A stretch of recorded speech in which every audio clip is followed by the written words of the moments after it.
Okay then, so rudely cut off on the last video. Anyhow, so what I was saying was that the Conservatives focused very much on tax and spend. They had quite a disciplined campaign. John Major, people thought he was going to lose, and John Major kind of did the thing with the megaphone going out on the streets. Labour, in contrast, their campaign was a bit less kind of disciplined. Their big weakness was tax and spend. So what they tried to do was have what they called a shadow budget, whereby they kind of said what they would do if they were in government for their first budget. The only problem with this was they thought this would make them sound responsible and they could allay some of these fears about their tax and spend plans by, laying out there'd be no tax rises and things of that nature. The problem is the Conservatives then picked holes in their budget and found every kind of thing they could to say, oh, this is going to be expensive, this is going to cost more than what they think, etc., etc. So it did kind of backfire on them. So this video we're going to show shows some of the problems and issues with Labour's campaign. This is from an hour-long video called "The Pursuit of Power." I will put a link if I can work out how to do it on this YouTube thing. So look at the whole program. You basically need the bit for about 29 minutes to about 40 minutes. It's a bit too long to put on one of these recordings, but I'm going to show a little bit, which is known as the Sheffield Rally, because basically what Labour had done is that a lot of people thought they were going to win. The opinion polls were very close between them and the Conservatives. Neil Kinnock, their leader, spent a lot of time trying to make himself look prime ministerial. And then they had this big rally in Sheffield, which has been blamed by some as leading to Labour's defeat. I don't think that's entirely accurate. But anyway, this video does highlight some of the tensions and issues in Labour's campaign. Okay, I'm going to go back very slightly from the Sheffield rally. One thing which Labour did campaign quite a lot on was the NHS, one of their safe grounds, often things which Labour often campaign on. And you saw there's a controversial advert that went out called Jennifer's Ear. There's a link to it on Teams if you want to watch the whole thing. So we'll watch it from this point onwards. The conduct of Labour's campaign for the 1992 general election reflected the divisions and tensions within the party. That's fine. You just nail it in there and it's picture framed by the white surround. In the absence of Peter Mandelson, who was himself running for Parliament, the Labour campaign lacked overall control. I think it's fair to say that we came close to management meltdown as far as our client was concerned. What I mean by management meltdown is that there was no clear command structure, no one at the top of that command structure who was clearly in control, no clear lines of authority and responsibility emitting from that command structure or the person who was at the top of that command structure. And the politicians were getting very unhappy and with the whole thing as well. The difficulties came to a head when Labour's communications agency produced and broadcast a video which became known as Jennifer's Ear. The video looked at the differences between private and public health care. But a row broke out when questions were asked about the identity of the people behind the stories. This was a clear example where presentation had got to the point that it was no longer under political control, and where a whole broadcast had been prepared without the participation or the knowledge of the spokesperson involved. I firmly believe that it is important that, yes, we use communication experts, yes, we use the skills of people who can put across our message more effectively than we can, but we have to remain in control of the message.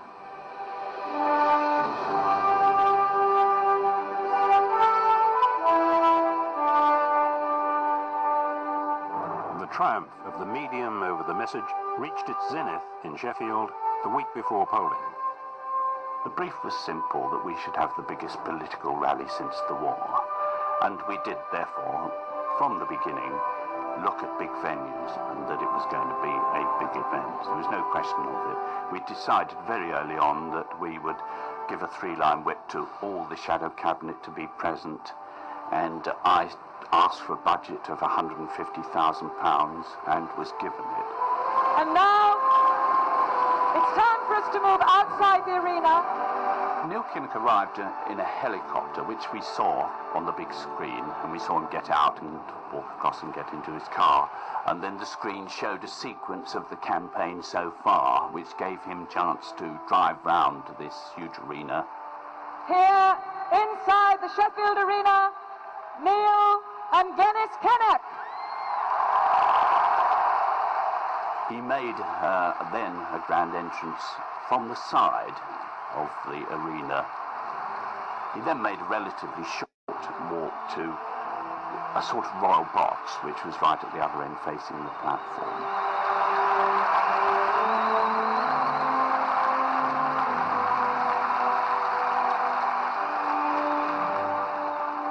I was personally horrified at the way the presentation overrode what could have been a substantial event in terms of illustrating support in a literal rally of confidence for the last week. And the things that horrified me was the Californian, the Los Angeles presentation, as though we were on a film set, and the way in which the Shadow Cabinet were presented on the platform as the government of the country. They were grave errors of presentation. It's now time to meet the men and women who will form the next government. Labour Chancellor of the Exchequer, John Smith. And now, it is time for the next Prime Minister, Neil Kinnock. And then he came up to the lectern and turned and said, completely unscripted, "We're all right. We're all right. We're all right. We're all right." That was the 5 seconds they put on the 9 o'clock news. And that was not a future Prime Minister. That was a leader of an opposition party. We better get some talking done here, serious talking. We're on our way to victory.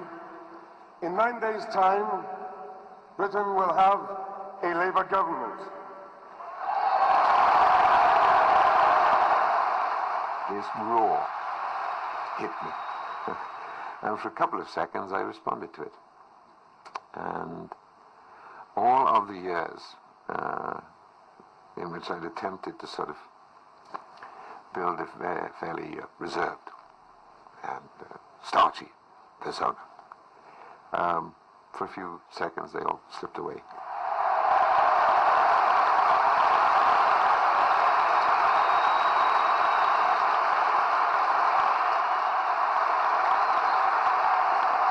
I think that, I've actually said before that I love Neil Kinnock, but I also saw his shortcomings, and I saw them through my own eyes because I think that they are the shortcomings that I would have if I was in that job.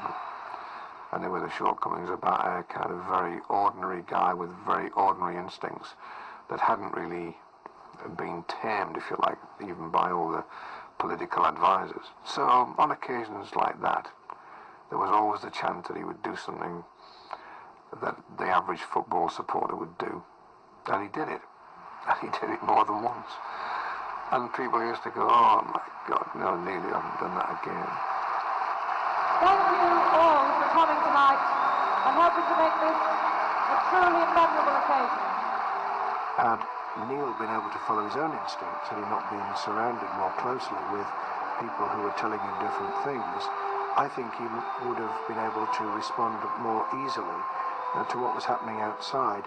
What they failed to grasp is that it is the root feeling that you touch when you're out there as a politician that got you in the job in the first place that makes the difference between success and failure. Even John Major in 1992 on his soapbox being ridiculed understood that. Can you hear? Don't let the people who take to the streets. The contrast between the grandeur of the Sheffield rally and John Major's street campaign could not have been more marked.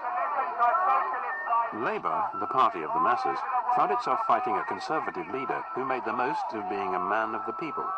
I think that the 92 election campaign was doomed from the start. I remember in my constituency, which is a safe Labour seat, the through roads from the suburbs and from Cheshire being lined with huge posters which said nothing but "you can't trust Labour." And I thought, what a stupid poster, and why are they wasting all that money on that?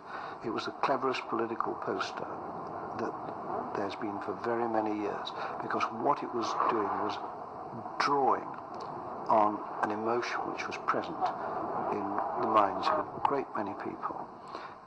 We didn't lose that election because of Kinnock, and we didn't lose that election because of the Sheffield Rally, and we didn't lose that election because of tax.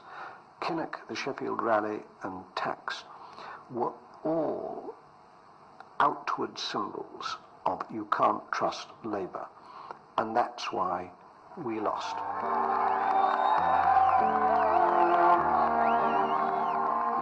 Defeat in 1992 spelt the end of Neil Kinnock's leadership of the Labour Party. Neil Kinnock, in my view, coped brilliantly.